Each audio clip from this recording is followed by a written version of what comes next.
उहाँ हुनुहुन्छ 76 वर्षीय दलबहादुर राई धरानबाट, जसको हालैमा हामीले मुटुमा ब्याट्री हालेका छौँ, यानि कि पर्मानेन्ट पेसमेकर। आउनुहोस् उहाँको भोगाई उहाँकै मुखबाट सुनौँ।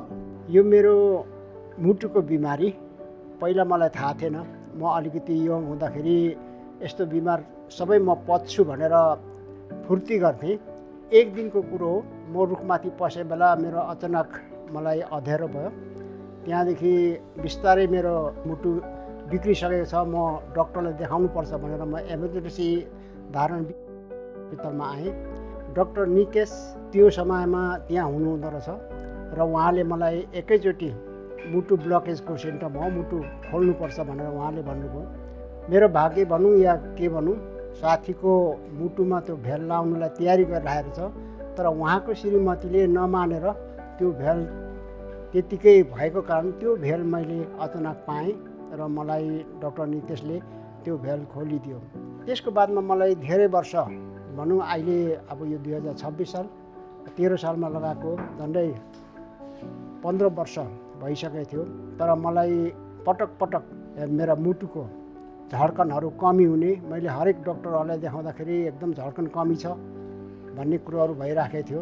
मैले डक्टर नितेशलाई एपोइन्टमेन्ट मागेँ, लिएर डक्टर नितेशले मलाई हस्पिटलमा चेक गर्नुभयो।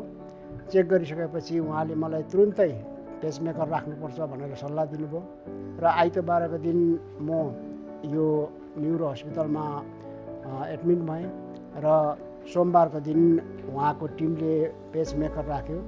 आजभन्दा 2 दिन अगाडि मात्रै मैले मेरो छातीमा पेसमेकर राखेको छु।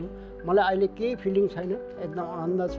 म तन्दुरुस्ती छु जस्तो लाग्छ। म जे पनि गर्छु सक्छु जस्तो अहिले हिम्मत भएको छ र म अहिले एकदम खुसी छु। मलाई एकदम सन्चो छ, एकदम स्वस्थ भए जस्तो लाग्छ मलाई।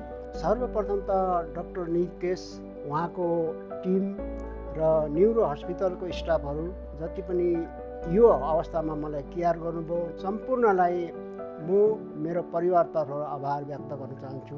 हजुरहरूको जुन परिश्रमले मेरो जिन्दगी दिनुभयो, यो नै मेरो लागि तपाईँहरूको सबैभन्दा ठुलो उपहार हुनेछ। थ्याङ्क यू, धन्यवाद।